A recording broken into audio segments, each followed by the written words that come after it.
Hi, Sharon Graves, paintingwithacrylics101.com, and we're inside my studio today and we're going to talk about brushes.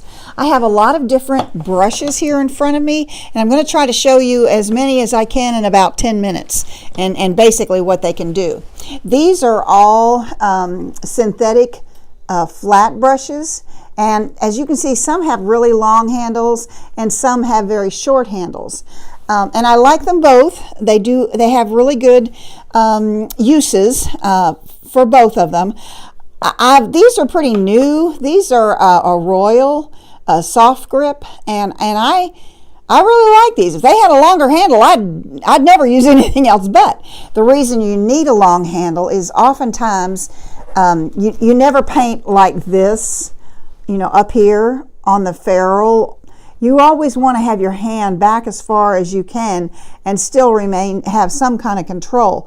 The reason being, if you're up here like this, it seems like you would have better control, but it's so tight, the work you produce is so tight that it looks kind of amateurish. So you want to be back on the handle as far as you can. I work in acrylic paint, and so I always tip the brush in the water, and then I just pull it between the paper toweling. I don't want a lot of water on there. I don't want hardly any water, but you need a little water for the paint to stick. So this is a synthetic flat. I'm going to pick up some, and it doesn't matter what color on this kind of stuff. And what I'm painting on is freezer paper. I should have had this over here. It's just freezer paper from the grocery store. I like it because it's slick on one side, and the paint moves so smooth. You don't have to fight it. You don't have to work it so hard. And this is just a board, and I flipped it around there, and I taped it on the back. That's all it is. But I just want to show you that with a synthetic brush, you can get a nice stroke like that. I gave it some new paint this morning, or you could put it on its side and get something very thin. Depending on the pressure, you can bring it around.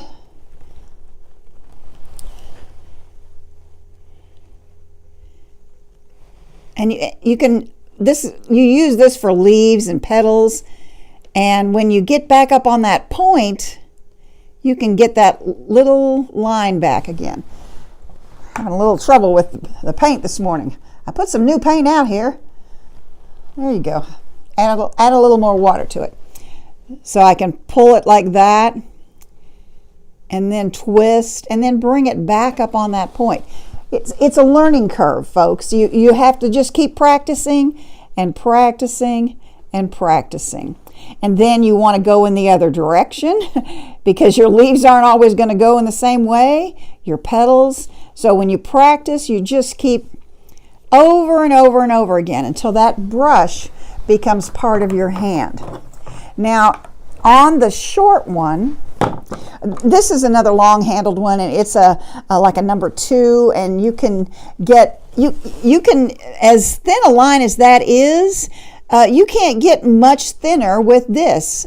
So I like to use as big a brush as I can. Well, here is the short flat synthetic, and this just has, I don't know, maybe it's because it's newer. Some of these brushes are 10 years old, but I take good care of them. So after every painting session, I wash them. Now you can use that pink brush soap. I just use Dawn dishwashing liquid because it takes out anything. It's just real good on them. It's not harsh on the brush.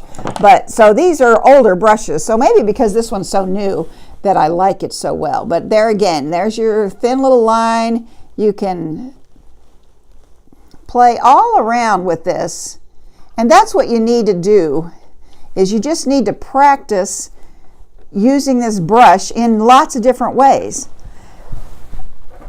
and then you'll understand what it can do and what it can't do. Now that thin little line up there, right there, we're going to look at some bristle brushes right now. I have some synthetic bristle, but this is a synthetic.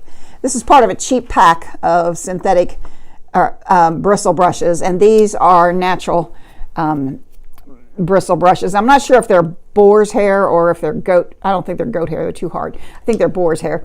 But anyway, you can't get that line with this brush. You can get something close, but you can't, even with as light a pressure as you can put on there. And a lot of painting is all pressure. It's learning how much pressure to put to get it wide, to get it skinny. But this is really good for like trees. You can come down here like this. It'll give you a rougher look. If you want something smooth, you're going to need a synthetic flat. But if you need something that's kind of rough, or if you need to scrub something in, you scrub it in with a bristle brush. You can never do that with a synthetic flat. It just would not work. But this is what you would use to make clouds out of. Okay, and you would just scrub that in. Okay, so I personally, I have some synthetic bristle, but I have to say they're just not very good. I would spend the money and buy a natural bristle brush. Now, I bought these as part of a pack that had a lot of different sizes for a class that I was going to be teaching, so that's why I have them. I don't use them very often, but they're out there. You don't have to spend a fortune on your brushes. If you can find them, like these are very reasonable, and I would Google Royal Soft Grip, and this is SG700, and there are a number of sizes of those, but these you can get 2 or 3 of these for under $10. These are going to be a little more expensive. These are the Black Gold Dynasty, and then these are the Master's Touch. So these are brushes I got from in a class I took, and these are kind of, I don't know exactly, these are like a bright, which is a short bristle, and again, you can get some really interesting marks with these. You're not going to get, I don't think there's any way in the world to get much of a thin line with that. Okay, but you can get some really great building, on a building, on a boat, dishes, lots of things like that you could get a good look with these. And these are, I want to say these are artificial, but I'm not 100% sure. They're Winsor and Newton. So you can look up a bright in that. Also, I love these script. Well, I know a lot of people don't like script liners, but I love them. You have to add more water to your paint. It has to be more like ink than paint. And then you can make all sorts of curlicues, your branches in a tree. You have to load them up good, and you have to load them by rolling it in the paint. You can't just dab at it and have it load up. It won't. You need to roll it. It's so thin, it's got such few hairs that you need to roll it in there. But you can do really great branches and all sorts of, maybe finer work. And then I almost never use these. They're called round brushes. I just almost never use them. It's just nothing I've ever worked with a lot. I seem to get done what I need to get done with the brushes that I use, which are a synthetic flat and a natural hair bristle. But this is so pressure oriented, so you can get a really nice little line there with very little pressure. And once you start adding pressure to it, then it'll splay out and make a line like that. Now you can get some interesting things like this.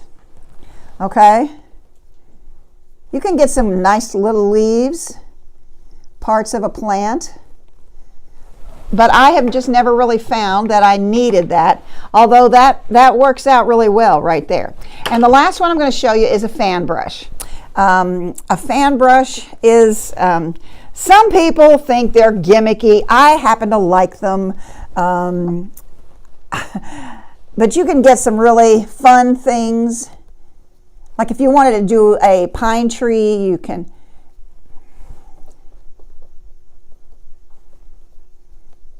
go up this way. That you just have to play with it to see what you can get. Okay? But it's a fun brush, and it's something that you just have to work with. You just have to see, how does this work, and what can I actually do with it? So there you have it. We have, you've seen synthetic flats, you've seen natural bristle brushes, synthetic brights, rounds, a script liner, and a fan brush. So I hope you enjoyed this. This is Sharon Graves with paintingwithacrylics101.com. Stop by my website and check it out. Talk to you later. Bye.